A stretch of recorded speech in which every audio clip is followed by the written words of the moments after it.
Hello everyone, this is Cam Hemmings. A pleasure as always. On October 23rd, 2002, Chechen rebels seized the Moscow Opera House, 4 kilometers east of the Kremlin.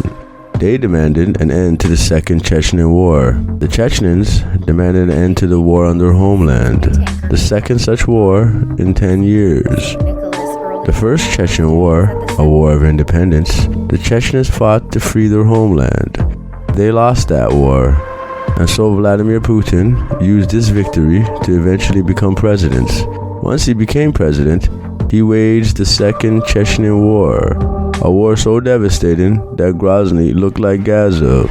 Many thousands were killed, and many wives were widowed. Some of these wives, heartbroken and devastated at their losses, donned on suicide vests and blew themselves up in a failed attempt to defend their homeland. They were called the Black Widows. And so, on October 23rd, 2002, they, the Black Widows, entered Dubravka Theater in Moscow. In desperation, they demanded Vladimir Putin call off his war. In all, 850 hostages were taken by 40 gunmen. After 3 days of the standoff, special operatives pumped a chemical agent into the theater. 132 hostages died due to the chemical aerosol pumped into the opera house ventilation system. It was later revealed that the chemical was a fentanyl-like substance called carfentanil, mixed with another opioid derivative. Terrifying, Cam Hemmings. Indeed, narrator. After the chemical did its work, the attackers were shot dead as they lay unconscious. Nearly 2 years later, another Russian breakaway republic, North Ossetia, had another hostage situation take place. This time, it was an attack on the school in Beslan. The attack on the school took place on September 1st, the traditional start of the Russian school year, referred to as First Bell, or Knowledge Day. On this day, children, accompanied by their parents and other relatives, attended ceremonies hosted by their school. Because of the Knowledge Day festivities, the number of people in the schools was considerably higher than normal.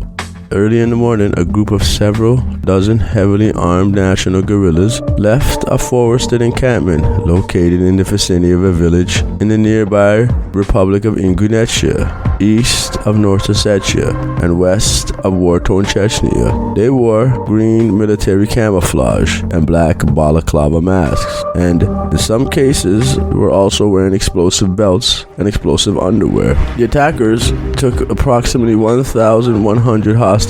Just like in the Moscow theater, the standoff took 3 days. The day after they stormed the building, bulldozers gathered the debris of the building, including the body parts of the victims, and removed it to a garbage dump. The Beslan siege lasted 3 days, involved the imprisonment of more than 1,100 people as hostages, including 777 children, and ended with the deaths of 333 people, 186 of them children, as well as 31 of the attackers. It is considered the deadliest school shooting in history. Tragic, Cam Hemmings. Indeed, narrator. Nearly 20 years later, Hamas operatives broke through Israeli walls and infiltrated Israel, where they attacked military barracks and laid siege. As many as 40 groups dispersed into Israel, engaged in firefights with the military. Before the fighting ceased in Israel, resistance fighters absconded with hostages back into Gaza. This is Cam Hemmings. What is striking in these tragedies is that the response of Russians and the Israelis is quite similar. In a bold and brazen manner, they unleashed firepower on their targets, even as hostages were amongst them. It was almost as if they weren't bothered to find another way out. After being cornered, they turned to kinetic warfare and even chemical warfare.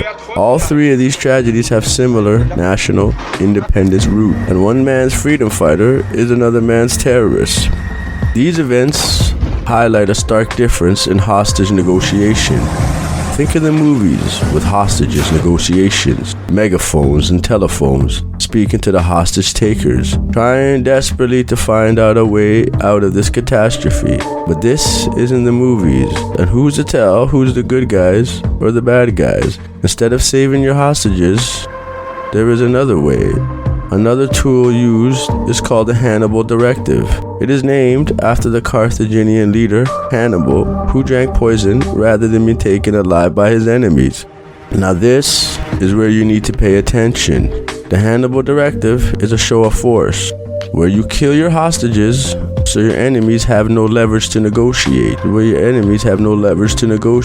only will we not negotiate, but you must understand, we will kill our own to make sure that you have no leverage over us.